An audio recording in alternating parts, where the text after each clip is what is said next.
Wow.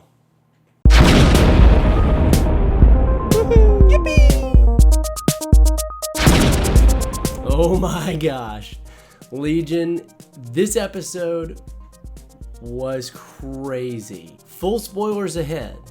This is Super Squad D, where the D stands for dang. So I'm gonna hit on a few things that happened early on in this episode, but for the most part, we're gonna spend our time talking about David, the Shadow King, and what happened towards the end. At the beginning, Carrie comes back, she's hurt, and it was a really cool way to see their power that actually male Carrie, when he absorbs the female Carrie back into his body, he actually takes on her wounds and takes on her pain. And by the time she comes back out, she's totally fine and he's still injured. I thought that was a really interesting use for power. But right away, we can see that David is not okay. There's a line in there from Sid where she says, he doesn't seem fragile since he came back. And Melanie goes, yeah, that's why I'm worried. And she should be, because David comes back a completely different person. At the end of the last episode, we remember seeing Lenny / the Yellow-Eyed Devil / now the Shadow King put her arms around David and kind of take over and say, we can go take on Division 3. And this episode picks up right there. They decide they're going to go take on Division 3. And when David is back, he is in full control of his abilities. And that makes you wonder if David is in actual full control of his body. By the end of the episode, we see, nope, he is not at all in control of his body.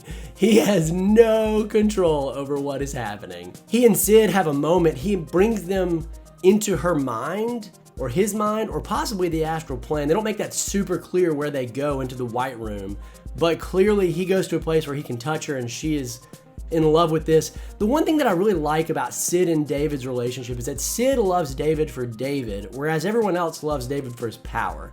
They either want to use it or they want to stop him because he's powerful, but Sid just wants to be with just David, and you sense that in this episode. She has this really overprotective sense of love for David, where she wants to make sure that nothing bad happens to him, and I like that about her. I think that's great development.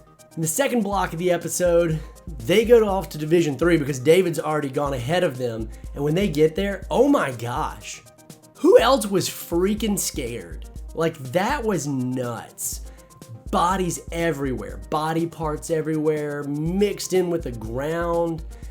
You know, like, David did some crazy stuff. And at one point, they find the head of Division 3, now the former head, and he tells them he wears a human suit or something to that effect, like letting you know that he knows this is not David. This is not just a man doing this. And there's a scene where they look at some security footage and they see David walking down the hall, I guess through like spectral imaging or something. And instead of David, we see the body of the Yellow-Eyed Devil, who again, we now know Shadow King. They didn't say his name, but Carrie explains right after this scene that in the MRIs, they go back and finally put together the footage from the stuff that David destroyed. They look and see that there's actually another complete separate entity living inside David's body. Now, if you don't know who Shadow King is, check out a couple videos ago. I think it was episode 2 when we did the review, 2 or 3, where we detailed a lot about who Shadow King is and what his abilities are. But essentially, he's a really ancient being who feeds off of others and takes control of them. And we find out here that he has been in David for like 30 years. That is crazy. 30 years he has been waiting to take over David. And we get the great reveal that it is confirmed that it's the same. It's Lenny, it's the angriest boy in the world, it's the Dog King, hint hint, and it's his friend Benny. So the final act of the episode was so scary. It reminded me of the episode where they were in David's mind and they were running from the angriest boy in the world as he was trying to catch them. Oh my gosh. First of all, what a creative and horrifying idea to take away all sound. Like, not just they couldn't hear, but just no sound. I was so nervous. I was like literally on the edge of my seat while I was watching. I was like, don't go in that room. Don't do it. Don't do it. Ah! So you got the main team. You got Memory Guy, whose name I think is Ptolemy. You've got Sid. you've got Melanie, and you've got the telekinesis guy who's actually been replaced at some point by the eye guy when they're at Division 3. So I don't know if he's dead. I kind of liked him. I hope he's not dead, even though he was only in an episode or two. But the eye guy replaced him and kind of infiltrated their team as they're all looking for David.